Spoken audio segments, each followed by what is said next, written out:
মারা গেছে, মাটির সাথে মিশেও যেতে পারে ওখানে আছে কিনা সেটাও জানা নাই।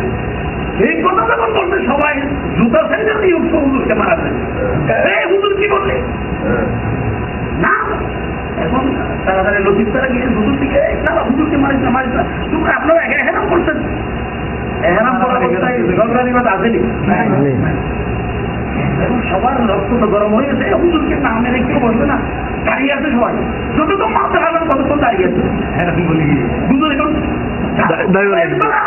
কথা বাড়ছে না, তাড়াতাড়ি কোনো রকম উনি বলে গেছে, হুজুর বলছে চলে যাওয়ার জন্য বলে গেছে। আমি গিয়ে দাঁড়াচ্ছি, কি হয়েছে কি বলে হুজুর এরকম বলছে, আচ্ছা রাখেন না, হুজুর বুঝে নেয় আর কি, বুকারগির পড়তে বুঝে নেয়, আমি বুঝাই দিচ্ছি সবাইকে বসে। বললাম বুখারী শরীফের মধ্যে আছে হুজুর করিম সাল্লাল্লাহু তাআলা আলাইহি ওয়াসাল্লাম হায়াতে জিন্দেগি থেকে লোকায়িত হওয়ার, পর্দা হওয়ার, ওফাত হওয়ার পরেও সশরীরে উম্মতের সামনে আসতে পারে। বড় করে বলুন কেমনে? 29 পারার মধ্যে আছে, যদি কেউ আমার নবীকে স্বপ্নে দেখে, মান রাআনি ফিল মানামে ফাকাদ রাআল হাক্কা, সত্য সত্যই আমার নবীকে দেখেছে। সাথে সাথে ওটাও আছে, ওয়ামান রাআনি ফিল মানামে ফাসায়ারানি ফিল ইয়াকযাতে, যদি কেউ আমি নবীকে স্বপ্ন যুগে একবার দেখে, ফাসায়ারানি অচিরেই ফিল ইয়াকযাতে, উনি চর্মচক্ষে সশরীরে আমি নবীকে দেখতে পাবে। বলে বলুন কোথায়?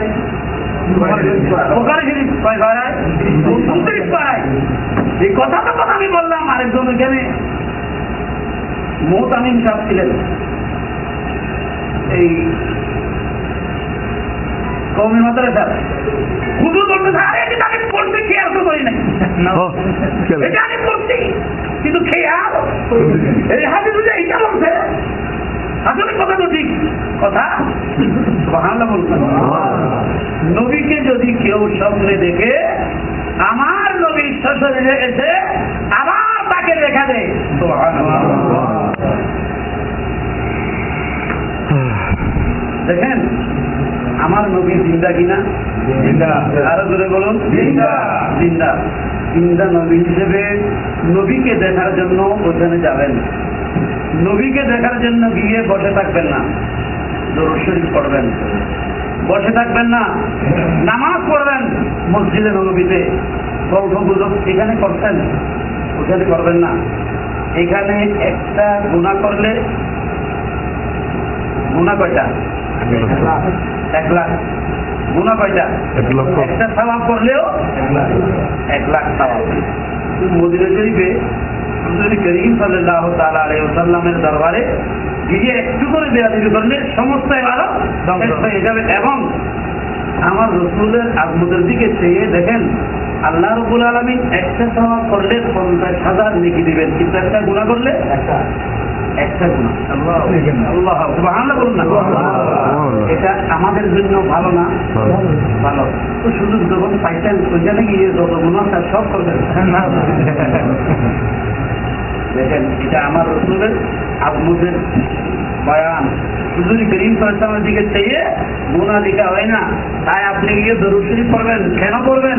দরুদ শরীফ এই জন্য পড়বেন, হুজুর করিম সাল্লাল্লাহু আলাইহি ওয়াসাল্লাম বলেছেন যে তোমরা হজ করো, যাদের উপর হজ ফরজ হয়েছে হজ করো। কেননা একটা ফরজ হজ আদায় করলে 20টা যুদ্ধে শরীর হইলে যে সওয়াব, ওই সওয়াব আল্লাহ আপনাকে দান করবে।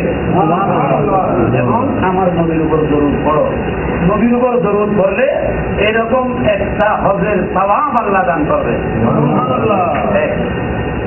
হুজুর বিরুদ্ধে অনেক হাদিস আছে, এরকম একটি হাদিস আমার রাসূল বলেছেন, যদি কেউ প্রত্যেক দিনে 100 বার দরুদ শরীফ পড়েন, আল্লাহ তার 100টি আশা পূর্ণ করেন।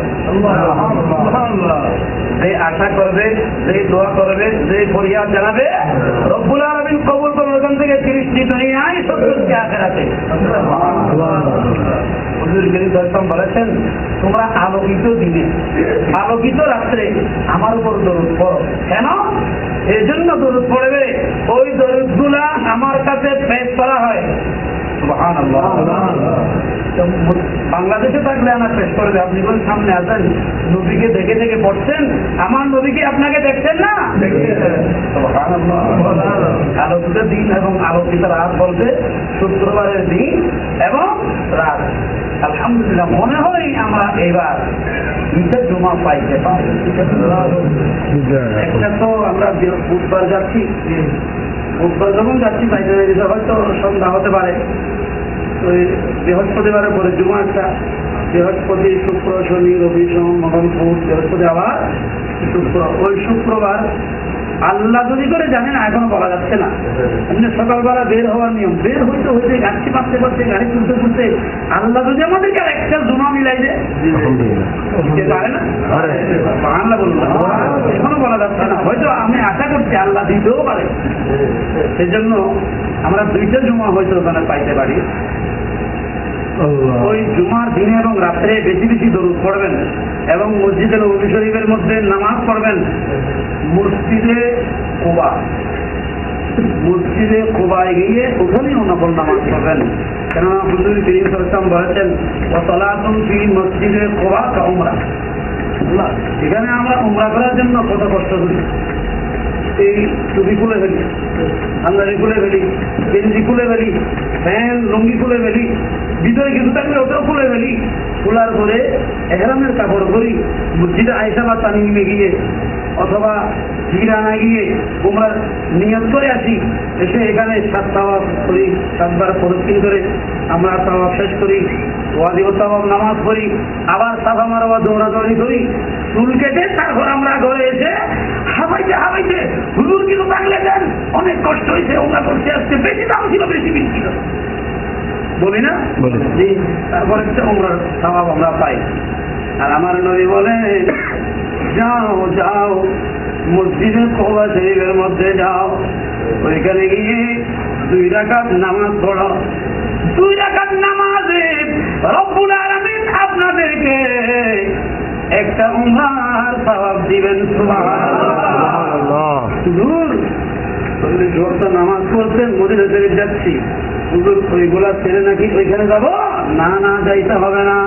আপনি হজ করতে আসবেন, কত কষ্ট করে বাংলাদেশ থেকে প্লেনে উঠছেন, ওখান থেকে মক্কা শরীফ আসছেন, আপনি উমরা করে ঘরে আসছেন, এখান থেকে আপনি মিনায় গিয়েছেন, ওখান থেকে আরাফাতে গিয়েছেন, আরাফাত থেকে আবার মুজদালিফায় গিয়েছেন, মুজদালিফা থেকে মিনায় গিয়েছেন, ওখান থেকে জামারাত করার জন্য গেছেন, ওখান থেকে কুরবানি, তারপর খলক, এরপরে তাওয়াফ, আবার জমি জামারাত 2 দিন পর্যন্ত। এত কষ্ট করার পরে আপনার হজ হয়েছে। আর আমার নবীর এই মসজিদে নববী শরীফের মধ্যে যদি আপনি যান, 2 রাকাত নফল নামাজ পড়েন, রব্বুল আলামিন এই 2 রাকাত নফল নামাজের বদৌলতে একটা হজের সওয়াব দান করবে। সুবহানাল্লাহ। তো হুজুর হজের সওয়াব পেলে মক্কা মদিনা কেন, মক্কা শরীফ কেন আসলাম, আর বামিনা মুজদালিফায় কেন গেলাম? হ্যাঁ, এটা ফরজ, এটা ফরজ। আর ওখানে যে 2 রাকাত নফল নামাজ পড়ে হজের সওয়াব পাবেন, ওটা নফল, ওটা নফল। সেজন্য ইমাম মালিক বলেন, যদি আমার উপর হজ ফরজ না হইতো আমি একবারও মক্কা শরীফ যাইতাম না, শুধু মদিনা শরীফ বসে থাকতাম। সেজন্য ইমাম মালিক মদিনা শরীফ ছেড়ে জীবনে কোথাও যায় নাই, শুধু হজ করতে আসছে, হজ করে আবার মদিনা শরীফ চলে গিয়েছে। এত মজার জায়গা মদিনা। একবার যদি আমার নবীকে স্বপ্ন যুগে দেখে ফেলেন, তাহলে দুজন আপনাকে আর গ্রহণ করবে না, আপনি বেহেশতি হয়ে যাবেন, নামাজি হয়ে যাবেন, মুত্তাকি হয়ে যাবেন, পরহেজগার হয়ে যাবেন, আল্লাহওয়ালা হয়ে যাবেন। নামাজ আপনার ভালো লাগবে, ভালো ভালো কাজ আপনার ভালো লাগবে।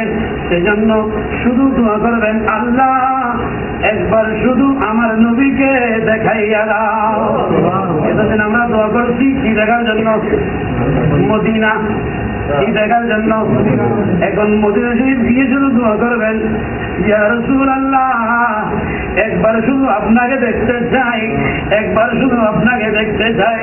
আপনাকে পাইলে জীবনের সব স্বাদ মিটে যাবে, আপনাকে ছাড়া আমরা থাকতে পারবো না। সুবহানাল্লাহ। মদিনা মদিনা আমার প্রাণ, মদিনাতে আছেন আমার জানের জান, মদিনাতে আছেন আমার জানের জান, মদিনা আমার জান, মদিনা আমার জান, মদিনাতে আছেন আমার জানের জান। ও গো মদিনা আমায় গগনা, এইগুলি মাইবাকলা দিও না আমায় গগনা, তোমায় দেখার তরে আমার মন হলো বাঞ্ছান, মদিনা আমার জান, মদিনা আমার প্রাণ, মদিনাতে আছেন আমার জানের জান, মদিনাতে আছেন আমার জানের জান। মদিনায় যিনি আছেন উনি আমাদের জানের জান। সুবহানাল্লাহ। এই জন্য তো আমরা মদিনা যাচ্ছি। ইনশাআল্লাহ মদিনায় মুনাওয়ারার ফজিলত সারা রাত বললেও শেষ হবে না, সারা দিন বললেও শেষ হবে না। ওইখানে আমরা যেই জায়গায় যাব ওই জায়গার ফজিলত হয়তো গাড়িতে না হয় নেমে আমরা বলবো। এক এক জায়গার ফজিলত বলতে গেলে কয়েক ঘন্টা চলে যাবে। ইনশাআল্লাহ আমরা আপনাদেরকে ওই জায়গাগুলা দেখানোর চেষ্টা করবো এবং ফজিলত